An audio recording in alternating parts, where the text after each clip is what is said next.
Good day. I want to thank Dr. Stu Hoffman and ChiroSecure for providing this opportunity to me and Dr. Klum. I am an attorney.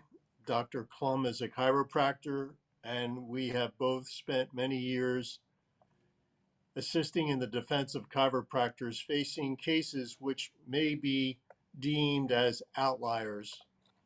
For example, we've had experience in the context of vertebral artery dissections related to ischemic strokes. We've seen cauda equina syndrome cases with disc herniation involvement. And we've also had experience in cerebral spinal fluid leaks and tears. All three categories, arguably through the litigation, being attributed to spinal manipulative therapy. Today, we're going to discuss one of those areas, specifically vertebral artery dissections and ischemic strokes. In this context, we'll begin with some diagrams. Yes, thank you. We see in this first depiction the vertebral artery, which runs both on the right and left side posteriorly. It comes up through the foramen of the cervical spine, entering C6 and exiting at C1.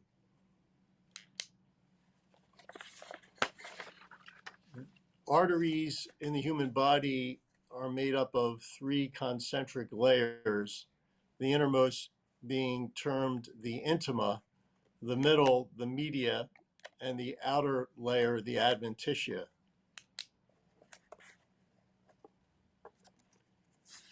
When the innermost layer or the intima tears, what occurs is blood begins to flow where it should not flow, namely in between the two layers. And the body has an immediate response, very similar to scraping your knee on a sidewalk. When blood goes where it should not go, a clotting process starts, and what we call a thrombus is formed. The thrombus prevents the blood from going where it shouldn't, and also aids in the healing process as the intima, that piece of tissue, the innermost lining, heals. And as that healing process is completed, the thrombus dissolves. And sometimes an embolus or emboli from that thrombus will travel downstream. And as they do, we have potentially what is referred to as a thromboembolic ischemic stroke. And as we know, strokes can either be ischemic or hemorrhagic. Ischemic being blockage through the material, typically either thrombus or plaque material. And with the blockage occurs the cessation of delivery of oxygen and the death of brain cells, which is referred to as a stroke. So in a thromboembolic ischemic stroke, we have a thrombus with emboli released, causing ischemia or a blockage and resulting cell death or stroke. Interestingly enough, there are very few advantages to the aging process. One, though, is what we call hardening of the arteries. And when the arteries harden, what is diminished is the potential tear of the intima. However, this hardening of the artery process, or the formation of atherosclerotic plaque, creates another potential risk for ischemic stroke. In those situations, the what we call fibrous cap, which covers the plaque which is underneath the intima, the fibrous cap can erupt, leading to the release of plaque and resulting ischemic stroke. As I mentioned, as we age, most, if not all of us, will experience that hardening to varying degrees. So as a result, dissections are primarily the disease process of a younger population, whereas the older population, the risk primarily is not from thromboembolic vertebral artery dissection strokes, but rather more from plaque buildup and the release of material into the system when the fibrous cap erupts. I hope this has been somewhat informative. As I mentioned, these concepts and ideas come up in a variety of cases, and while we are not discussing any particular case, I think the information might be of use reflecting on your patient population. I know Dr. Klum would like to jump in and add to this conversation. Thank you, John. I appreciate the opportunity. And again, my thanks to ChiroSecure and to you for the opportunity to spend some time and help our colleagues better understand this whole situation between atherosclerotic stroke and a dissection-related stroke. May I have the next slide, please? One of the things we need to keep in mind in this world of strokes, and in the world of strokes, every stroke is important. But for us, and in this discussion as chiropractors, the stroke that we're concerned about is the stroke that is associated. The stroke we're most concerned about is the stroke that's associated with dissection in the vertebral artery. And if we look at the data, 1 in every 233 strokes falls into this category. So if we look at the world of strokes, we can set aside for this discussion 232 of 233 strokes. And we can begin to narrow down the conversation and the discussion and our analysis as clinicians to those that would be associated, those symptoms and circumstances that would be associated with dissection-related activity and dissection of a vertebral artery. Next slide, please. Now, one of the key things to remember back from your basic anatomy, the circulation of the blood to the brain, 80% of the circulation goes to the anterior brain. And the posterior brain, including the cerebellum and the brainstem and so on, receives 20% of the overall circulation. This circulation, as Mr. Salvucci pointed out, comes by way of, in the posterior brain, comes by way of the vertebral arteries, which again come together from the sides to form the basilar and ultimately create the pontine circulation. So when we think about these dissection-related strokes versus the atherosclerotic related strokes, we need to think about territory. Dissection-related strokes are posterior circulation strokes, whereas atherosclerotic strokes can be anterior or posterior. Next slide, please. As Mr. Salvucci noted, the distinction, the majority of strokes, 80% of strokes are ischemic in nature, 20% are hemorrhagic in nature. The simple way to look at it is a stroke is either a plug of something that shouldn't be plugged or a bleed of something that shouldn't be bleeding. 80% of all strokes fall into the ischemic category, into the plug category, and the 20% represents the hemorrhagic strokes. Next slide, please.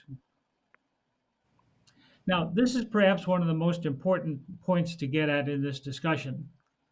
There have been traditional risk factors that have been identified in the literature over the years that have been associated with atherosclerotic stroke and stroke in general.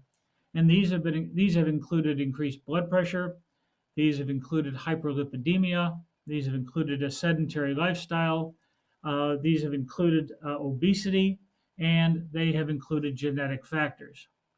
Now, over the years, when Mr. Salvucci and I have come across these cases, uh, people default to thinking that the traditional risk factor associated with an atherosclerotic stroke are the same for a dissection related stroke. And in fact, that's not the case. Next slide, please. If we think about blood pressure, for example, blood pressure is historically and appropriately associated with atherosclerotic stroking. It is not highly correlated with dissection related strokes. It doesn't mean you shouldn't be taking blood pressures. It doesn't mean you shouldn't monitor a patient's blood pressure. It just means that that correlation between the dissection and the stroke itself is not as dependent on a factor like blood pressure as an atherosclerotic stroke tends to be. The second factor is obesity. In a 2011 study out of Europe, it was demonstrated that obesity may be protective against stroke, a dissection related stroke. The point that Mr. Salvucci was making at the end of his conversation regarding protection coming with age, if you go back to the 2001 Rothwell study from the journal Stroke, you realize that there was a very important point of demarcation in that discussion, and that was the age of 45. Is that when persons became 45 years of age or older, the likelihood of dissection related strokes dropped, and there was a protective element associated with the changes in the structure of the artery. That's that change that Mr. Salvucci was speaking about. Similarly, it's thought that obesity has always been associated with stroke in general, but in the dissection-related stroke, there's some evidence that it may be protective against uh, the um, the occurrence of dissection. And the third traditional risk factor is hyperlipidemia. Everybody knows their cholesterol numbers. Everybody knows their HDL and LDLs, those kind of things. But it's historically it's been thought that those would be the same in a dissection related environment as well as in an atherosclerotic related environment, and in fact they're not. Hyperlipidemia may be protective against dissection in the vertebral artery, and as a result not be a traditional risk factor. The two elements that do come into play, the genetics and the sedentary lifestyle, are risks for both sides of the aisle in terms of the dissection-related stroke or the atherosclerotic related stroke. Dr. Klum, thank you for those insights. And I just want to add and be clear to those viewing our presentation that neither one of us means to imply that cervical manipulative therapy is a cause of vertebral artery dissections. I agree, John. And the point that I think is important for our colleagues, my colleagues, to understand fully in this thing is that we're talking about a very narrow slice of stroke activity, number one. Number two, the traditional risk factors associated with stroke don't necessarily apply, and the allegations or the assertions that have tied chiropractic care together with these phenomenon may not be valid links, and as a result, causation is very very much at question, and according to some authors, is just not an issue at all. And as I said at the beginning, I used the word outliers, and Dr. Klum summarized it with a bit more artistic flair.